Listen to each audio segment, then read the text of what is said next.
Sir আপনার কাছে এই পর্যায়ে প্রশ্ন, যাদের অলরেডি মেস্তা হয়ে গেছে এবং আপা বলছিলেন যে এখন মেস্তায় ভোগা রোগীর সংখ্যা প্রচুর, যেটা দেখা যায় স্যার যে তারা অন্য জায়গায় গেলেও বিভিন্ন ধরনের সালুন পার্লারে গেলেও ডাক্তারের কাছে কিন্তু আসতে চায় না স্যার, মানে বিশেষ করে স্কিনের ডাক্তারদেরকে আমাদের দেশের রোগীরা বেশ ভয় পায়।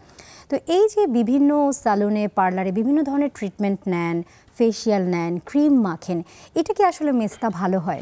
আমি যদি এটা সেটা লাগে কত কেটে গেলে ছিলে গেলে হয় কালো হয়ে যায় না সাদা হয়ে যায়, এটা কিন্তু হয় কিন্তু ভেরি ডিফিকাল্ট। এবং আমরা মেস্তা ট্রিটমেন্টে যেটা ইউজ করি, আমরা যেমন কেমিক্যাল পিলের কথা বলছেন, আমাদের আরাথিং মেজোথেরাপি, আমাদের অনেক কিছু আছে। আমাদের অলওয়েজ আমাদের ইনিশিয়াল স্কিনটাকে রেডি করতে হয় যে ওই সমস্যাগুলো না হয়।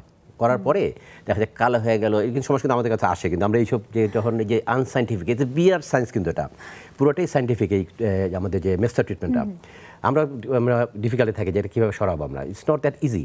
এই যে আমাদের বলি প্রাইমিং, প্রথম স্কিনটাকে রেডি করতে হবে যাতে আমি পরে যেটাই করবো সেটা কিন্তু কমপ্লিকেশনগুলো না হয়, সাদা হয়ে গেল কালো হয়ে গেল, এই কালো অনেক দিন যেতে সময় লাগে, পিআইএইচ বলে আমরা, পোস্ট ইনফ্লামেটরি হাইপারপিগমেন্টেশন, এগুলো কিন্তু হয় আমাদের কাছে, পেশেন্টগুলো এগুলো নিয়ে আসে কিন্তু। সো এই তো আনসাইন্টিফিক হতে আমরা যখন করি উই নো আমরা কী করছি, কী সমস্যা হতে পারে এবং সমস্যা সলভ করার জন্য আমরা আগে থেকে স্টেপ কিন্তু নেই। এই ক্ষেত্রে যদি ঠাস করে আপনি চলে যান এবং শুরু করেন একটা কিছু তাড়াহুড়া করে, এটা হবে না আসলে। সেজন্য আমাকে সময় দিতে হবে, পিছনে সময় দিয়ে আপনার স্কিনটাকে রেডি করে আমরা যেসব প্রসিডিউর আছে that are very good treatments actually, আমরা সুন্দর সুন্দর অনেকভাবেই করতে পারি।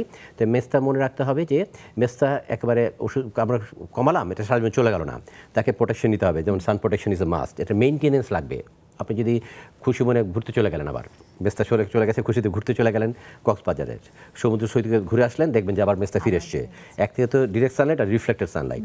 আর ওর জন্য চুলার কথা বলছিল, চুলার চিটের মধ্যে আরেকটা কম্পোনেন্ট বলে নেই, এখানে আছে একটা ভাস্কুলার কম্পোনেন্ট আছে মেস্তার, একটা হচ্ছে পিগমেন্ট কম্পোনেন্ট, যে মেলানোসাইট পিগমেন্ট, যে ইউভি যেটা হয়, আরটা হচ্ছে ভাস্কুলার কম্পোনেন্ট, ওই ভাস্কুলারগুলো ডাইলেট করে, তখন কিন্তু এই জন্য হিট কিন্তু করে, হিট থেকেও আপনার কিন্তু যতখানি দূরে থাকা যায় দ্যাট ইজ অলসো বেটার, ওইটা তো কিন্তু আপনার মেস্তা বাড়বে।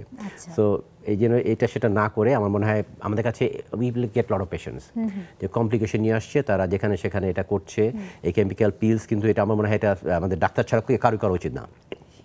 Can have a lot of complications হতে পারে কিন্তু। স্যার এই যে আপনি বললেন, স্যার একটু ইন্টারাপ্ট করলাম, এই যে বললেন যে আসলে বিশেষজ্ঞ ছাড়া এই ট্রিটমেন্টগুলো করা উচিত না, এটা কি স্যার আসলে এই জন্য বলতে চাচ্ছেন যে এক একজনের, আপা বলছিলেন যে এক একজনের ত্বক এক এক রকম, কারো শুকনো কারো তৈলাক্ত, এই জন্যই কি ব্যাপারটা স্যার? হ্যাঁ, এটা তো আছেই, পাশাপাশি হচ্ছে আমাদের এশিয়ান স্কিনের যেটা বলছিলাম, কোথাও কেটে গেলে ছিলে গেলে হয় সাদা হয়ে থাকে মানে কালো হয়ে থাকে, যেটা যাদের সাদা চামড়া তাদের কিন্তু এই সমস্যাটা অত হয় না। সো আমাদের বুঝে করতে হবে, এই জন্য হয়তো অনেকের কিছু হচ্ছে না, বাট কার হবে সে কিন্তু জানে না। এই জন্য তাকে আমরা প্রতিটা পেশেন্টকে সিরিয়াসলি নেই, প্রতিদিন পেশেন্টকে আমরা সেফ হতে যাই। সো দেখা যায় যে এই কমপ্লিকেশন আমরা অ্যাভয়েড করতে পারি। তো এইটা তো আর ওদের জন্য ওদের সেই নলেজটা ওদের আছে কিনা, যদি সেরকম না হয় তাহলে এটা না করাই ভালো।